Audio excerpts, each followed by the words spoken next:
말씀은 신명기 18장 15절입니다. 내 하나님 여호와께서 너희 가운데 내 형제 중에서 너를 위하여 나와 같은 선지자 하나를 일으키시리니 너희는 그의 말을 들을지니라. 하나님께서는 출애굽 2세대들에게 율법을 새롭게 전하여 주셨습니다. 하나님의 계시의 말씀은 기록되었고 그 말씀은 그들 마음에 새겨져야 했습니다. 그 명령을 준행하기 위해 부모들은 자녀들에게 부지런히 가르치고 강론해야 했던 것입니다. 그런데 그 말씀이 읽혀지지 않고 덮여져 있다면, 그 말씀이 강론하여지지 않고 덮여져 있다면, 그 말씀을 깨닫지 못할 정도로 이스라엘이 타락한다면 누가 판에 기록된 하나님의 말씀을 알려줄 수 있을까요? 나와 같은 선지자, 영원한 중보자라는 제목으로 말씀이 주는 교훈을 함께 나누겠습니다. 모세는 우리의 연수가 70이요 강건하면 80이라 하였습니다. 그가 비록 하나님의 은총 가운데 그보다 더 강건하여 120세까지 살았다 하더라도 하나님으로부터 말씀을 받아 그것을 가르치고 강론할 수 있는 삶은 그의 호흡이 끝남과 동시에 멈출 수밖에 없는 것입니다. 그렇기 때문에 하나님께서는 장차 모세와 같은 선지자를 일으키사 자신의 일을 계속해서 진행해 나가시는 것입니다.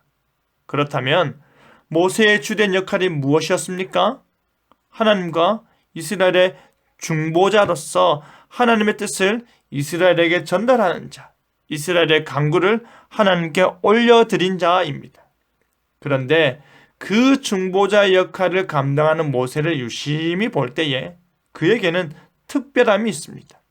왜냐하면 우리는 그에게서 선지자와 제사장과 왕의 역할을 다 볼 수 있기 때문입니다.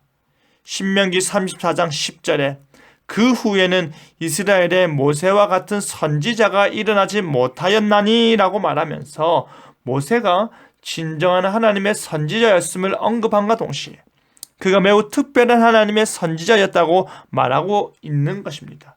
왜 그런 줄 아십니까? 모세는 여호와께서 대면하여 아시던 자이기 때문입니다. 하나님과 대면하면서도 죽지 아니하고 그의 계시를 받은 자이기 때문입니다. 또한 모세는 시내산 언약을 체결할 때 온 이스라엘을 대표하여 제사를 드린 자였습니다.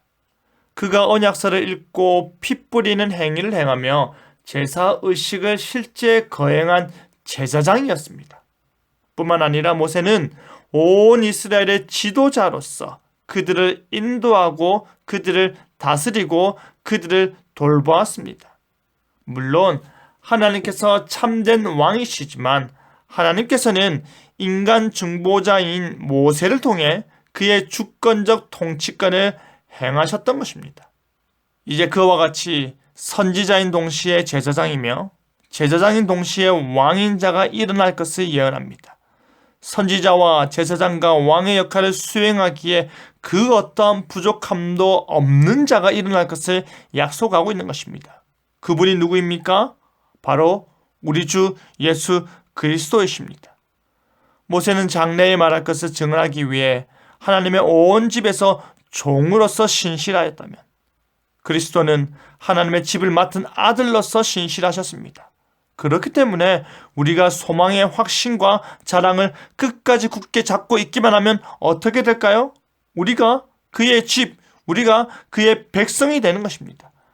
모세가 행한 핏뿌림의 제사는 언제나 반복적으로 행해져야 했지만 그리스도께서 자신의 몸을 화목제물로 주신 그 제사는 그 한 번의 제사를 통해 영원한 속죄와 화목의 가치를 가지는 것입니다. 또한 모세가 행하는 왕으로서의 통치 행위는 그의 연수가 다함으로 인해 불완전한 가운데 끝이 난다면 예수 그리스도께서는 영원부터 영원까지 우리의 왕으로 계시고 지금도 하나님 보좌 우편에서 우리를 통치하고 계시는 것입니다. 나와 같은 선지자는 바로 예수 그리스도를 가리켰던 것입니다. 사랑하는 성도 여러분, 하나님께서는 모세와 같은 자를 일으키신다 하셨습니다.